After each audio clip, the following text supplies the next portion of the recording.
الحمد للہ رب العالمین والعاقبۃ للمتقین والصلاۃ والسلام علی رسول الانبیاء والمرسلین اما بعد فاعوذ باللہ من الشیطان الرجیم بسم اللہ الرحمن الرحیم فی السماء رزقکم وما توعدون صدق اللہ العظیم۔ اللہ سبحانہ وتعالیٰ اس آیت میں فرماتے ہیں کہ تمہارا رزق آسمانوں میں ہے اور اس کے علاوہ وہ جو تم سے وعدہ کیا گیا، وما توعدون۔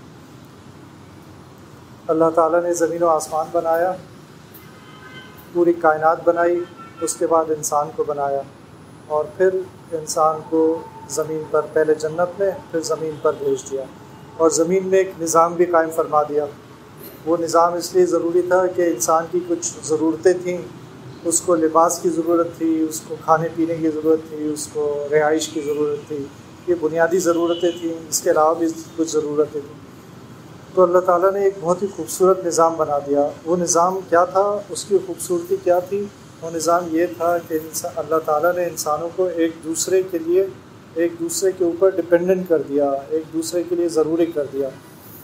تو اگر ایک آدمی کھیتی بوتا ہے تو کوئی اور اس سے خریدتا ہے، کوئی فیکٹری والا خریدتا ہے اور گندم کا آٹا بناتا ہے، پھر کوئی اور اس سے فیکٹری والے سے خریدتا ہے، وہ دکان پہ لے جاتا ہے، پھر عام آدمی جو ہے وہ دکان پہ جا کر آٹا خریدتا ہے۔ تو یہ ایک مثال تھی، لیکن اس طرح دنیا میں پوری کائنات اسی طرح چل رہی ہے کہ انسان ایک دوسرے کے اوپر ڈپینڈنٹ ہے، ایک آدمی دوسرے کے کام آتا ہے۔ یہ اللہ تعالیٰ نے اس نظام میں خوبصورتی رکھی۔ دوسری یہ کہ کسی کو زیادہ دیا اور کسی کو کم دیا۔ تو جب کسی کو زیادہ دیا اور کم دیا، اس میں بھی کوئی اگر سمجھے نہیں تو بے وقوفی کا مظاہرہ کرے تو وہ کہے گا یہ تو ناانصافی ہے۔ لیکن اس میں بھی خوبصورتی ہے کہ اگر سب کو زیادہ دے دیتے اللہ تعالیٰ تو پھر کوئی بھی کام کرنے والا نہ ہوتا اور سب گھر بیٹھے ہوتے۔ تو اللہ تعالیٰ نے جب کسی کو زیادہ دیا، کسی کو کم دیا، تو ایک کو دوسرے کے لیے ڈپینڈنٹ بنا دیا۔ پھر اللہ سبحانہ وتعالیٰ نے جیسے اس آیت میں فرمایا وَفِي السَّمَاءِ رِزْقُكُمْ، اس سے کیا بات سمجھ آتی ہے کہ ہمارا رزق جو ہے وہ آسمانوں میں ہے۔ اللہ تعالیٰ بلا وجہ اس آیت میں اس بات کو نہیں بتا رہے کہ رزق تمہارا آسمانوں میں ہے، بلکہ اس طرف توجہ دلا رہے ہیں کہ وہ جو تمہاری دوڑ دھوپ ہے، جو سارا دن صبح سے رات تک تم رزق کے لیے مارے پھرتے ہو اور کوشش کرتے ہو اور بڑھ جائے اور آ جائے، تو وہ اصل میں آسمانوں میں موجود ہے اور وہ تمہیں مل کر رہے گا اور وہ کہیں جا نہیں سکتا۔ جو تمہارا حصہ ہے وہ تمہیں مل کر رہے گا۔ پھر فرما دیا کہ ان ربک یبسط الرزق لمن یشاء ویقدر، کہ اللہ سبحانہ تعالیٰ تمہارے رب جو ہیں وہ جس کا چاہے رزق بڑھا دیتے ہیں، وسیع کر دیتے ہیں، اور جس کا چاہے تنگ کر دیتے ہیں۔ یہ بھی اللہ تعالیٰ نے بتا دیا کہ رزق کے فیصلے اللہ تعالیٰ کے ہاتھ میں ہیں، ہمارے ہاتھ میں نہیں ہیں۔ کہ سورہ واقعہ میں فرمایا افرأیتم ما تحرثون، کہ جو کچھ تم زمین میں بوتے ہو، انتم تزرعونہ ام نحن الزارعون، جو کچھ تم زمین میں بوتے ہو کیا تم اسے اگاتے ہو یا ہم اسے اگاتے ہیں؟ تو اب اگر کسان یہ سمجھنے لگے کہ میں اسے اگاتا ہوں، یہ ساری محنت کا ثمر ہوتا ہے، تو پھر آج کل جو حالات ہیں پنجاب میں کہ بے وقت بارشیں ہو گئی ہیں، جس کی وجہ سے فصلیں تباہ ہو رہی ہیں اور کسان اپنی فصلوں کو دیکھ کر پریشان ہو رہا ہے کہ اتنی اس نے مہینوں محنت کی اور اب جب خوش ہونے کا وقت آیا تھا تو فصلیں تباہ ہو گئی۔ اس وقت اسے سوچنا چاہیے کہ اللہ تعالیٰ فرما رہے ہیں افرأیتم ما تحرثون، کہ جو کچھ تم زمین میں بوتے ہو کیا اسے تم اگاتے ہو یا ہم اسے اگاتے ہیں؟ اسی طرح ہم اپنے ملک کے حالات بھی دیکھ سکتے ہیں کہ کس طرح کہاں سے کہاں چلے گئے ہمارے ملک کے حالات۔ تو ہمارا ملک تو چلو غریب ملک ہے، لیکن امریکہ کی کچھ ریاستوں میں جو حالات ہیں آج کل، سین فرانسسکو بہت مشہور شہر ہے اور ایسا شہر ہے جس کی خوبصورتی بھی بہت مشہور ہے اور لوگ وہاں پر بہت خوشی جایا کرتے تھے۔ آج وہاں کے یہ حالات ہے کہ لوگ چھوڑ کے جا رہے ہیں کیونکہ حالات اتنے خراب ہو گئے، مارکیٹیں بند ہونی شروع ہو گئیں اور امن و امان کی صورتحال بہت خراب ہو گئی، چوریاں عام ہو گئیں، قتل عام ہو گئے، لوگ وہاں سے ہجرت کر کے دوسرے شہروں میں جا رہے ہیں۔ اسی طرح اور بھی امریکہ کے شہروں کے حالات ایسے ہیں۔ تو امریکہ تو وہ شہر ہے جو دنیا میں اپنے آپ کو نمبر 1 سمجھتا ہے اور دنیا کی سپر پاور سمجھتا ہے، وہاں بھی یہ حالات آ گئے کہ کمپنیاں بند ہو رہی ہیں مسلسل۔ سمجھ کیا آتا ہے اس سے؟ سمجھ یہ آتا ہے کہ رزق اللہ سبحانہ و تعالیٰ کے ہاتھ میں ہے اور اللہ تعالیٰ جب چاہیں ہمارے لیے تنگی کر سکتے ہیں اور جب چاہیں ہمارے لیے رزق کو وسیع کر سکتے ہیں۔ لیکن ہمارا کیا طرز عمل ہے؟ ہمارا طرز عمل یہ ہے کہ ہم سمجھتے ہیں کہ رزق ہمارے ہاتھ میں ہے، میں جتنی محنت کروں گا اتنا ہی میں اپنا رزق بڑھا سکتا ہوں۔ بھائی جب رزق اللہ تعالیٰ نے مقدر کر دیا ہے، پھر چاہے 24 گھنٹے ہم لگے رہیں، اگر اللہ نہیں دینا چاہیں گے تو ہم نہیں حاصل کر سکتے، اور اگر دینا چاہیں گے تو وہاں سے دے دیں گے جہاں سے ہم گمان بھی نہیں کر سکتے۔ یہ بھی اللہ سبحانہ و تعالیٰ قرآن شریف میں فرماتے ہیں۔ اور رزق کے متعلق اللہ تعالیٰ نے سورہ ملک میں فرمایا فَامْشُوا فِي مَنَاكِبِهَا وَكُلُوا مِن رِزْقِهِ۔ فَامْشُوا فِي مَنَاكِبِهَا کا کیا مطلب ہے کہ چلو پھرو اللہ کی زمین میں اور کھاؤ پیو، کھاؤ اس کے رزق میں سے، وَكُلُوا مِن رِزْقِهِ، اور اس کے رزق میں سے کھاؤ۔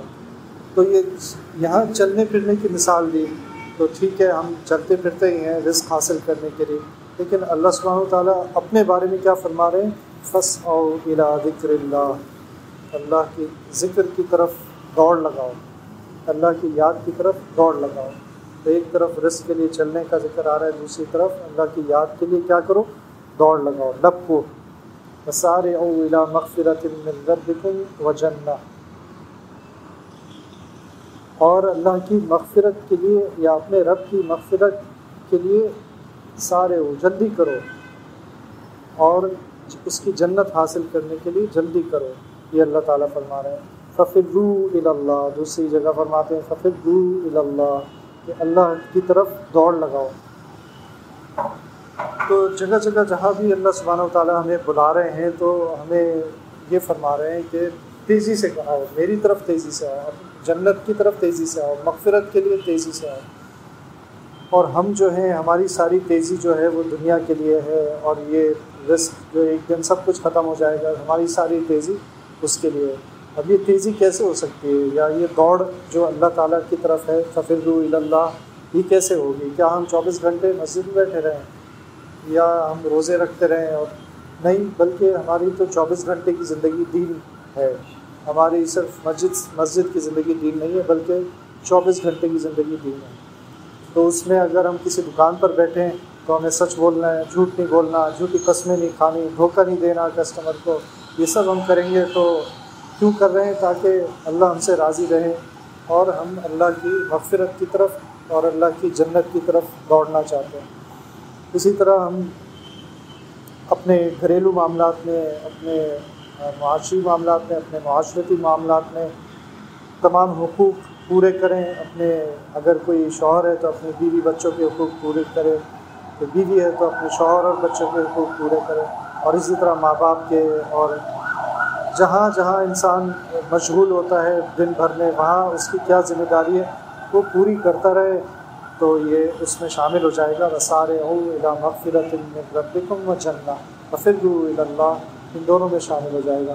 حضرت عبداللہ بن مبارک بہت بڑے محدث تھے رحمہ اللہ، ان کے دور میں ان کے گھر کے سامنے ایک لوہار بھی رہتا تھا، تو وہ لوہار جو تھا اس کا انتقال ہو گیا، تو کسی نے خواب میں دیکھا کہ اس لوہار کا مرتبہ اللہ تعالیٰ نے حضرت عبداللہ بن مبارک سے بھی اونچا کر دیا۔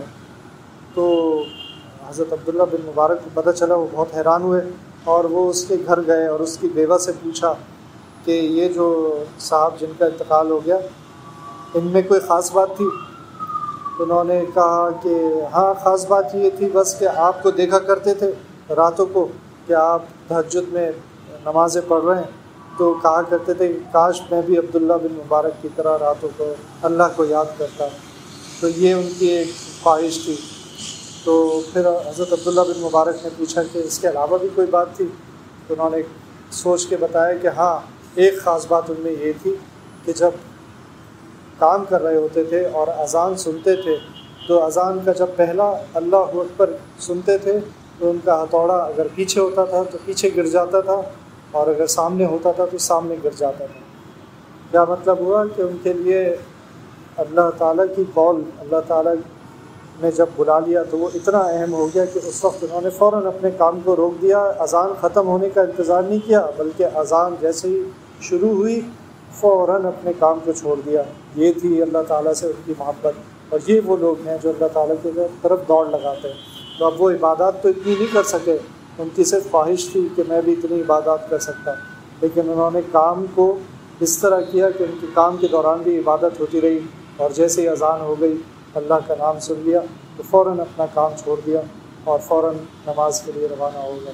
یہی نبی کریم صلی اللہ علیہ وسلم کا طرز عمل تھا کہ حضرت ام المومنین حضرت عائشہ رضی اللہ عنہا فرماتی ہیں کہ ہمارے ساتھ ایسے ہوتے تھے جیسے عام آدمی، حدیث کا مفہوم ہے، ایسے ہوتے تھے جیسے عام آدمی، لیکن جیسے اذان سنتے تھے تو ایسے ہو جاتے تھے جیسے کوئی اجنبی ہو، جیسے ہمیں جانتے نہ ہو، اور فوراً نماز کے لیے روانہ ہو جاتے تھے۔ تو یہ نبی کریم صلی اللہ علیہ وسلم کی زندگی سے ہمیں بھی یہ سبق ملتا ہے کہ ہم اپنے رب کو پہچانیں کہ رزق دینے والا ہمیں کون ہے، وہی چاہے تو ہمارا رزق روک بھی سکتے ہیں، اور ہم اپنی ساری زندگی مسجد سے دور، قرآن سے دور، اللہ سے دور، سنتوں سے دور، اس طرح ہم اپنی زندگی گزارتے ہیں۔ اللہ تعالیٰ ہمیں اپنی رضا والی زندگی گزارنے کی توفیق عطا فرمائے۔ ربنا تقبل منا انك انت السميع العليم وتب علينا انك انت التواب الرحيم، وصلى الله تعالى على خير خلقه محمد وعلى آله واصحابه اجمعين، آمين برحمتك يا رب۔